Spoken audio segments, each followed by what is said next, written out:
Bonjour à tous et bienvenue dans un nouveau podcast de Tesla Magazine.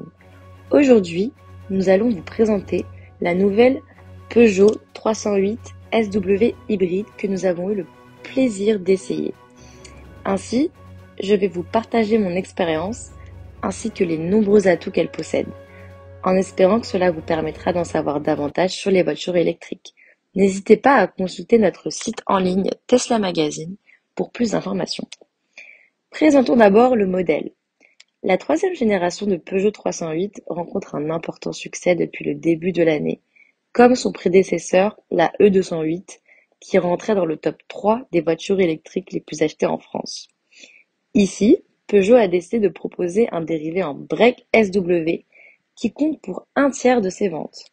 Elle est équipée de la motorisation hybride rechargeable de 225 chevaux et d'une boîte de vitesses EAT8 qui permet de réduire la consommation de 7% comparé à la EAT6. De plus, nous avons essayé le modèle GT. Cela nous amène donc de nouvelles particularités que je vais vous présenter au long de ce podcast. On avait le plaisir d'essayer la Peugeot 308 SW en bleu avatar, et avec le soleil, elle était très visible et suscitait le regard des passants admiratifs. Passons ensuite aux points positifs. La voiture est très spacieuse. L'aide à la manœuvre est primordiale sur ce type de modèle. En effet, la voiture possède une caméra de recul en image HD, donc très nette, et qui plus est, s'oriente dès qu'on manœuvre. Un radar pour sortir d'une place étroite, ainsi qu'une surveillance d'angle mort. J'ajoute à ça la finition qui rend le véhicule superbe, les chaises sont confortables et petite particularité, le siège conducteur est chauffant et grâce à l'hybride, on peut ajouter des programmes pour la chauffer le matin en allant au travail. Pour ce qui est de l'hybride et de son utilisation, on a remarqué une nette amélioration comparée au modèle précédent. Désormais, le sélecteur de mode a été placé au niveau du levier de la boîte de vitesse. C'est donc plus facile d'accès par rapport aux versions antérieures. Passons ensuite à l'esthétique de la voiture en elle-même. Pour l'extérieur, à l'arrière, elle possède un profil bombé qui rend la voiture agressive. J'ai personnellement une préférence pour l'avant, qui a des allures de voiture de sport. La couleur de ce modèle est certes peu discrète, mais crée un effet brillant, et je trouve que ça sublime vraiment le modèle en le rendant unique. Pour les phares, Peugeot a utilisé des matrix LED. On a aussi une nouveauté dans ce modèle, c'est le nouveau logo de Peugeot, qui représente un lion et qui décrit assez bien le nouveau modèle que propose l'entreprise. Le capot donne aussi un effet de longueur et de finesse à la voiture. Passons ensuite à l'intérieur. Donc l'intérieur est en cuir avec des subpiqûres jaunes. Au niveau du siège de conducteur, on a un aspect bombé pour les cuisses qui facilite grandement les trajets longue durée. Puis on a un accoudoir central qui s'ouvre en deux grâce à une légère pression à l'avant et qui est d'ailleurs très esthétique. Le modèle propose beaucoup de rangements disponibles sur la console centrale, ainsi qu'une prise USB et une recharge à induction, ce qui est très facile d'accès. Au niveau des commandes, on se croirait dans un avion. Le cockpit possède un effet 3D, ce qui permet de mettre les modes et les vitesses en avant. Et on a aussi un gros avantage, car on a la personnalisation totale de cet e-cockpit. On peut manœuvrer autour du CarPlay qui est sans fil pour faciliter la connexion et qui vous permettra d'avoir vos applications configurées directement à portée de main. On retrouve un atout pour le confort car au niveau des sièges avant, il y a une option massage pratique après des grosses journées de 8 heures, assis devant un écran notamment. On a aussi l'option siège chauffant qui est désormais pour moi indispensable.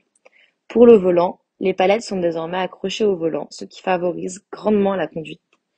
Pour la recharge électrique, on a un emplacement spécial qui se situe dans le double fond du coffre, ce qui optimise d'ailleurs l'espace. Passons donc à la recharge et l'autonomie de la voiture. On a donc un chargeur embarqué et on peut planifier des trajets pour se rendre aux bornes de recharge présentes durant le trajet. Comptez à peu près 1h40 pour une recharge complète depuis une wallbox et 7 heures depuis une prise standard. Néanmoins, comme le modèle est hybride, vous pouvez aussi utiliser le moteur thermique de la voiture. Concernant l'hybride, donc la réserve électrique nous permet de rouler jusqu'à 60 km. Et au niveau de l'essence, on a 700 km d'autonomie. Mais vous pouvez aussi choisir de planifier l'utilisation de la batterie ainsi qu'économiser la recharge électrique. Pour le prix, Nous avons eu l'occasion donc d'utiliser et de tester le modèle avec finition GT et elle est d'ailleurs éligible à un bonus écologique non négligeable de 1000 euros. Vous pourrez vous en porter acquéreur des 45 550 euros. Les points forts, c'est la CarPlay sans fil, bien évidemment, c'est le siège massant aussi, et la couleur bleu avatar et l'allure sportive.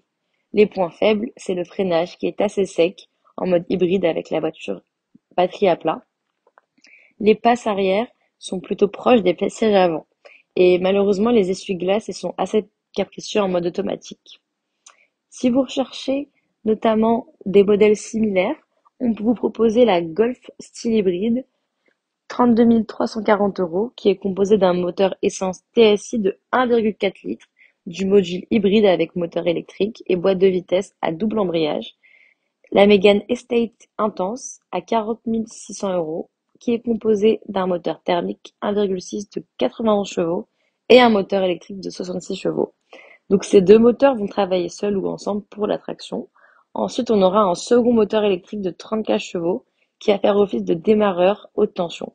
Donc la batterie, elle est de 9,8 kWh et ça permet vraiment une autonomie électrique de 50 km.